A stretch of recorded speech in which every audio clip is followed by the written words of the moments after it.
பிரியமான கர்த்தருடைய பிள்ளைகளை, இப்பொழுதும் இவஞ்சலின் இந்த ப்ரோக்ராமின் மூலமாக உங்களை சந்திப்பதில் நான் பெரும் மகிழ்ச்சி அடைகிறேன். இன்றைக்கும் கூட நாம் தண்டனையை குறித்து நாம் தியானிக்க இருக்கிறோம்.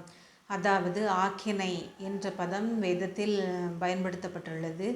இப்பொழுதும் அதனுடைய அர்த்தம் பனிஷ்மெண்ட் என்று ஆங்கிலத்தில் கூறப்பட்டுள்ளது. பிரியமான கர்த்தருடைய பிள்ளைகளே, நம்முடைய தேவன் ஆக்கினைகள் நம்முடைய அக்கிரமங்களுக்கு ஏற்ற தண்டனை கொடாதிருக்கிறார் என்று வேதம் கூறுகிறது. எஸ்ரா 9:13 இதை பற்றி நாம் தியானிக்கிறோம். அக்கிரமத்துக்கு தக்க ஆக்கினையை அவர் இடாதிருக்கிற ஒரு நல்ல தெய்வமாக இருக்கிறார். நம்ம எவ்வளவு கரிசனை உள்ளவர்களாக இருக்கிறார். மட்டுமல்ல, மூர்க்கம் ஆக்கினை வரப்பண்ணும் என்று யோபு 19:29 கூறப்பட்டுள்ளது. மட்டுமல்ல, கடுங்கோபி ஆக்கினைக்குள்ளாவான், தண்டனைக்குள்ளாவான் கடுங்கோபி.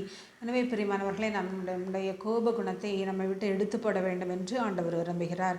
மட்டுமல்ல, ஐஸ்வர்யவானாகிறதற்கு தீவு இருக்கிறவன் அவனோ அவன் ஆக்கினைக்கு தப்பான் என்று சொல்லப்பட்டிருக்கிறது. எனவே நமக்கு இருப்பது போதும் என்று நாம் நினைக்க வேண்டும்.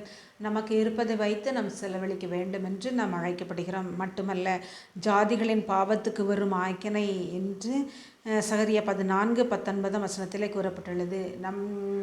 நம்முடைய மக்கள் பாவம் செய்யும்போது, பாவத்தில் விழுந்து கிடக்கும்போது, பாவம் செய்கிறவர்களுக்கு கீழ்ப்படியும் போது அங்கு தண்டனை உருவாகிறது என்று நாம் பார்க்கிறோம். மட்டுமல்ல, மற்றொரு வசனம் கூறப்பட்டுள்ளது, தேவனை அறியாதவர்களுக்கும் நம்முடைய கர்த்தராகிய இயேசு கிறிஸ்துவின் சுவிசேஷத்திற்கு கீழ்ப்படியாதவர்களுக்கும் நீதியுள்ள ஆக்கினை செலுத்தும்படிக்கு என்று 2 தெசலோனிக்கேயர் 1:7 கூறப்பட்டுள்ளது.